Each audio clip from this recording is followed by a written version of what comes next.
La France est donc le premier pays qualifié pour le dernier carré de cette Coupe du Monde. La France qui s'impose 2 buts à 0 face au Maroc. La France qui, par le biais de son capitaine, une fois de plus, par celui qui est le phare dans l'obscurité du côté de la France, Kylian Mbappé, qui donne l'avantage et du moins qui qualifie à 50%, pour ne pas dire à 60% cette équipe de France pour les demi-finales, autant pour moi. Le Maroc, franchement, déjà, bravo pour votre compétition, bravo pour votre Coupe du Monde, bravo pour tout ce que vous avez apporté. Le travail que vous abattez depuis la Coupe du Monde 2022, vous avez été demi-finaliste, toujours éliminé face à la France. Cette fois, vous tombez en quart de finale, une fois de plus face à la France. Les Marocains, autant pour moi, les Marocains, vous avez de quoi être fiers de votre équipe. Malheureusement, aujourd'hui, vous êtes tout simplement tombé sur plus fort. On sait que vous entrez dans ce match, ou du moins, vous entrez dans cet affrontement sans un de vos joueurs clés, Saibari. C'est triste, mais c'est le jeu. Une fois de plus, les Français ont tout simplement été intraitables. Les Marocains, ils se sont battus comme ils pouvaient, mais force de constater qu'il y a une équipe en face qui était tout simplement très forte. Mais il y a un truc que je veux souligner. Le meilleur gardien de cette Coupe du Monde, je pense qu'il est sorti aujourd'hui, il s'est fait éliminer aujourd'hui. Yacine Bounou. Yacine Bounou, c'est un monstre. Yacine Bounou, je crois que si Saibari est la tête du point de vue, est la lumière, si je peux dire ça comme ça, est la lumière du côté du Maroc. Parce que lorsqu'on voit les qualifications et tout, on voit toujours le buteur, il prend toujours plus de lumière parce que oui, c'est lui qui marque le but. Il est un des héros en soi, mais le deuxième héros de cette équipe du Maroc, c'est Yacine Bounou. Oui, il ne va peut-être pas prendre toute la lumière à la fin du match, parce que oui, on va retenir plus les buteurs et c'est le football d'aujourd'hui conditionné par les buts. Mais le travail que Yacine Bounou a abattu dans cette Coupe du Monde, pour moi, c'est le meilleur gardien de cette Coupe du Monde. C'est le meilleur gardien de cette Coupe du Monde. Oui, on m'a dit il y a peut-être un Unai Simon avec l'Espagne qui n'a pas encaissé de but et tout. Oui, il n'a pas encaissé de but parce qu'il n'a pas vraiment été challengé. C'est sa défense qui fait beaucoup plus ce travail. Quand tu vois Yacine Bounou, la première mi-temps de ce Maroc-France, si les Marocains partent à la mi-temps à 0-0, c'est grâce à Bounou. C'est grâce à Bounou. Les Français ont tiré 10 fois dans cette première mi-temps. Je crois qu'ils ont cadré 3 ou 4 fois. Et il y a un pénalty arrêté par Bounou. Il y a un pénalty sur Kylian Mbappé arrêté par Bounou. En plus des 10 tirs tentés par les Français et des 3 ou 4 tirs cadrés. Ils partent à la mi-temps 0-0. C'est pour vous dire à quel point Bounou, la Coupe du Monde de Bounou est tout simplement énorme. Pour moi, c'est le meilleur gardien de cette Coupe du Monde. Malheureusement, son chemin, tout comme le chemin du Maroc, s'arrête aujourd'hui. Maintenant, globalement, la performance marocaine. Quand tu vois un Maroc avec son identité de jeu, quand tu vois un Maroc, tu sais que c'est un Maroc qui de base a un jeu extrêmement séduisant. Quand tu vois comment aujourd'hui l'équipe de France les a totalement neutralisés, tu te rends compte qu'en fait, ces Français-là, cette équipe de France est juste une classe au-dessus de tout le monde.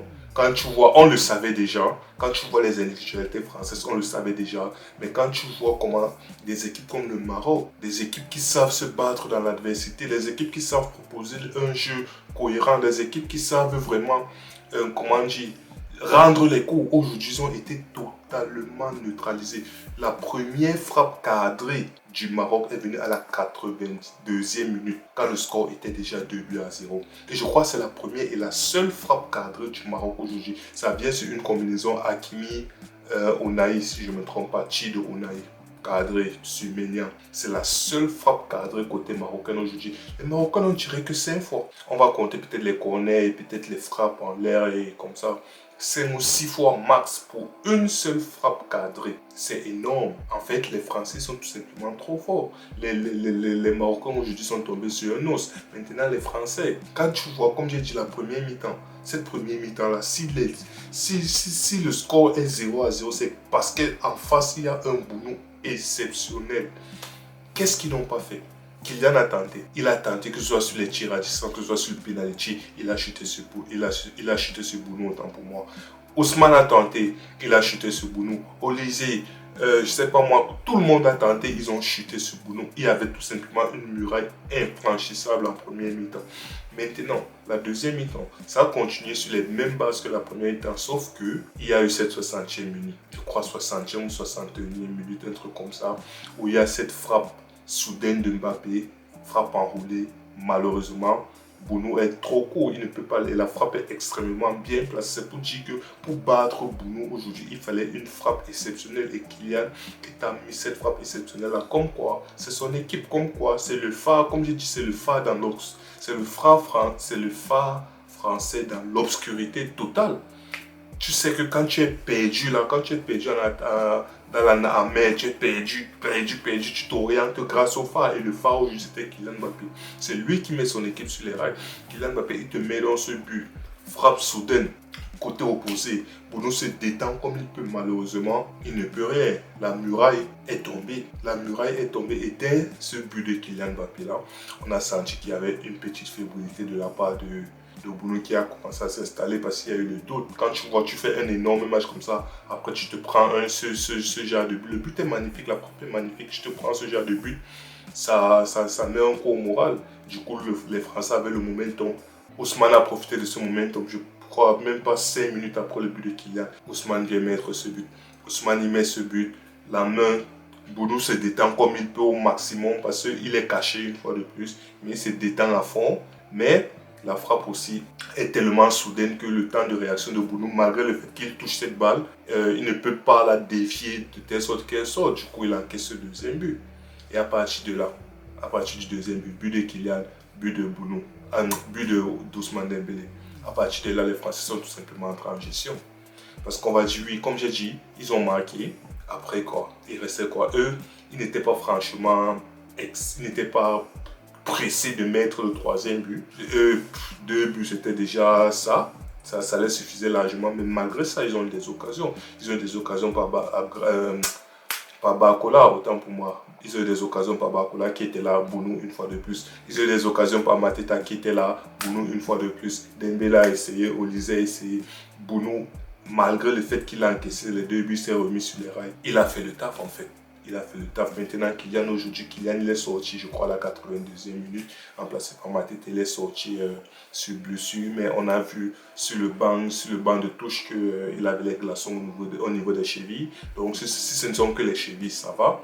Les Français, ils se faisaient déjà, à l'image, quand tu vois le match, tu vois le commentateur qui dit non, pas Kylian. Quand on voit comment Kylian, il s'effondre limite au milieu du terrain.